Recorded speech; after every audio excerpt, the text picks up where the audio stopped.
This is the story of the birth of a line, boundary line to be precise. It was born in 1914. Place of birth is Shimla. Father is Henry McMahon. Mother is conflict and war. Yes, I am talking about the McMahon line. So now the question is, where is it? How dangerous is this line? Can anyone see this line? And how India, Tibet, China got entangled by this line? I'm Arindam, today's speaker.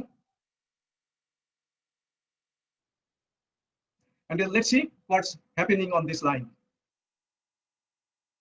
Here the Chinese and the Indian soldiers are defending against each other.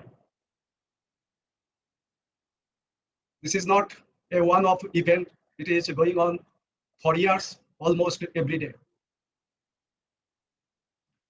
McMahon Line is the boundary between India and Tibet, now China, in the eastern sector. Here, the entire Indian map, and we can see the red portion. This red portion, here to here is only McMahon Line. There is a misconception among most of the Indians that McMahon Line is the entire boundary between India and China, but that's not the case.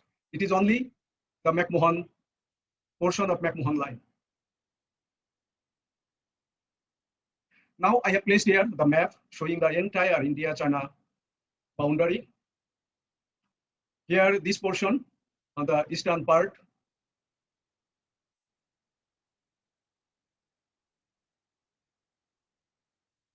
this is the arrow mark. This is only called McMahon Line. In the middle, this portion, it is Sikkim. We can call it the middle sector of India-China boundary. And here on the left, we can go to the north and west. That is where Ladakh, Siachen Glacier, Saxon Valley, and Aksai Chin. So we are going to talk about only the McMahon Line today.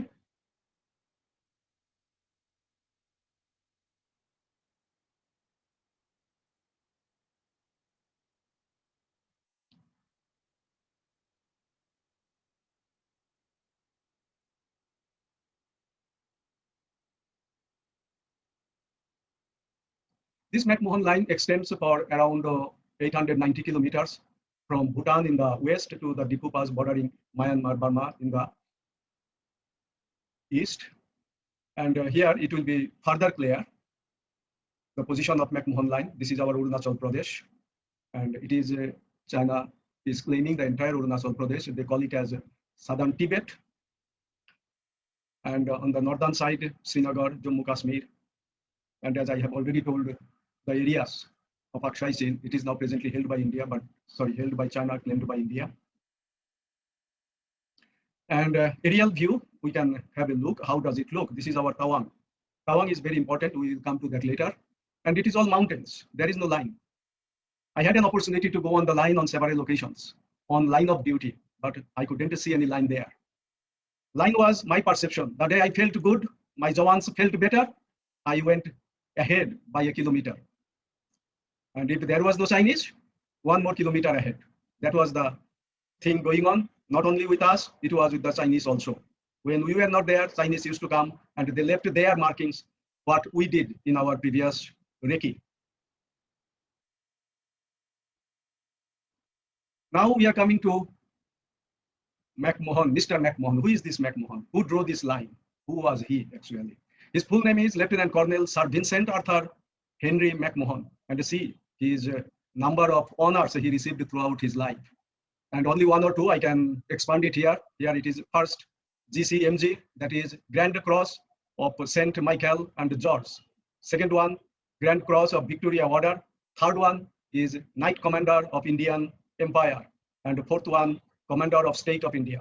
He was born in 1862. He was a British man, but actually an Irish. Here, if we see the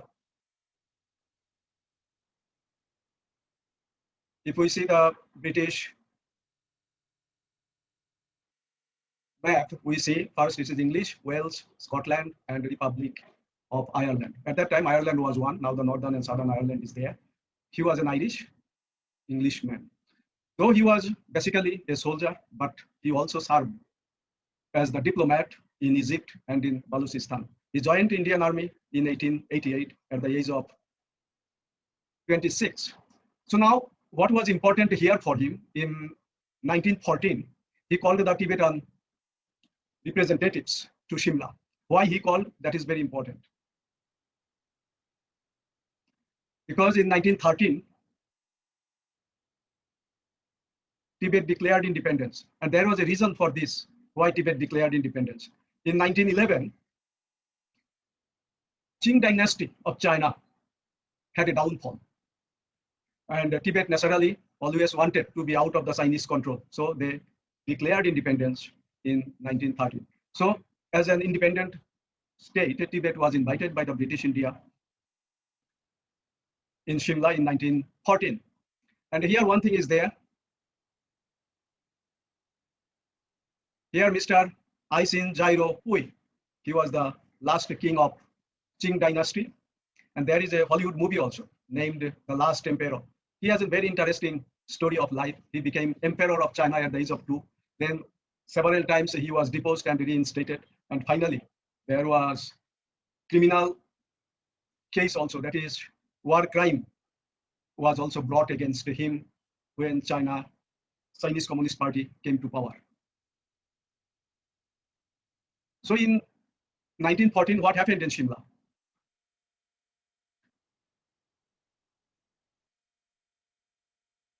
So a McMahon line was drawn. That means a line was drawn between Tibet and India on paper.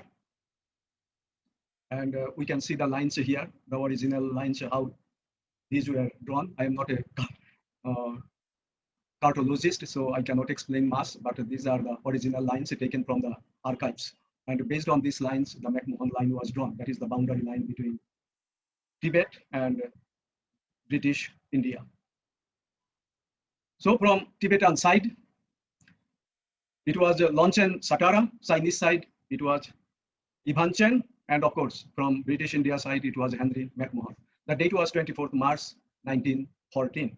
And here the main controversy is, China didn't sign that agreement of 24th March, 1914. China always brought a discord that Tibet is not independent and it doesn't have the authority to sign any agreement with outside power. That was their contention. But if Tibet was really under China, why the Tibetan representative Longchen Satara signed the agreement? That is the question. And here the actual McMahon line, our soldiers are guarding portion of it. What happened? April 27, almost a month after the Shimla agreement, Chinese representative, that is same Yan Chen, had signed the draft on 27th April 1914. That means they agreed with the McMahon line.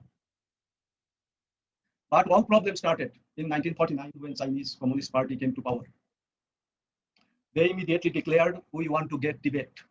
But before that, 2 years before that, rather in 1947, India got independence, and India already made it clear that McMahon line is the boundary between Tibet and India.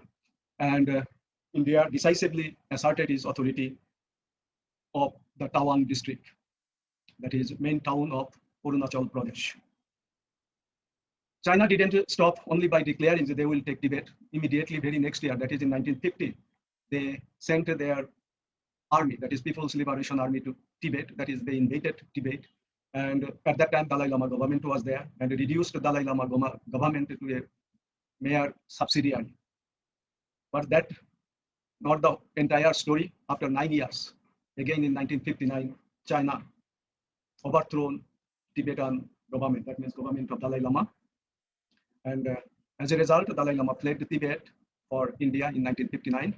This is the photograph.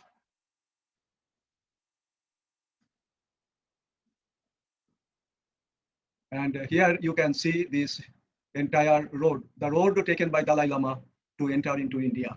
This is Suthangmo, north of Tawang, that is one small pass drive. And all these are his entourages. And here, His Holiness Dalai Lama, Indian officials, Indian guards. And there was no car at that time. There was no aeroplane. So they had to cross the border either on foot or, if lucky, on some horses or yaks. Here, little Dalai Lama, just I have given photograph how he was. And the Dalai Lama, see the British. British kept eye on the Dalai Lama. It is when he was this much small. So Dalai Lama was a very important figure from the beginning of his career and very important for India-Tibet relationship. Here, what happened in 1959, Chinese Premier Zhou Enlai also recognized McMahon Line by a letter to our Prime Minister, Mr. Nehru. This is one of his letter, and Zhou Enlai's letter to Mr. Nehru, and where he talked about friendly relations with India. And here, Dalai Lama in 2007 approved the 1914 McMahon Line because he was the real representative of Tibet. And if he says that yes, McMahon Line is the recognized boundary between Tibet and India, China must not have any say on it.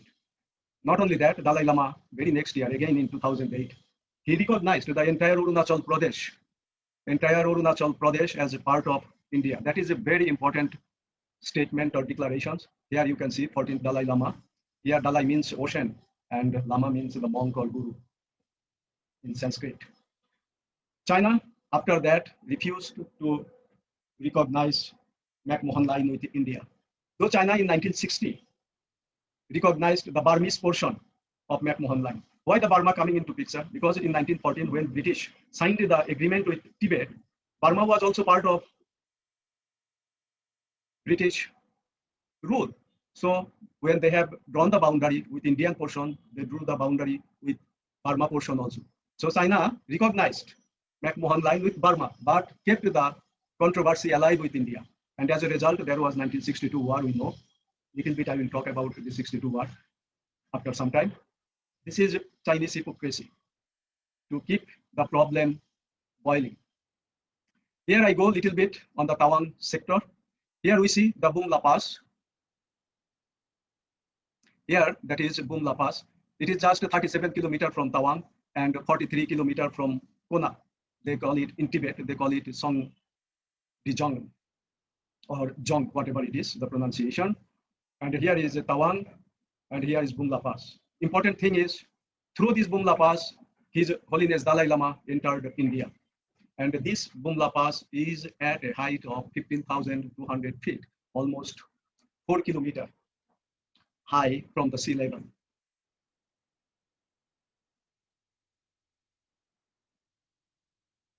And as a Chinese perfidy or Chinese controversy, we had a war with China in 1962.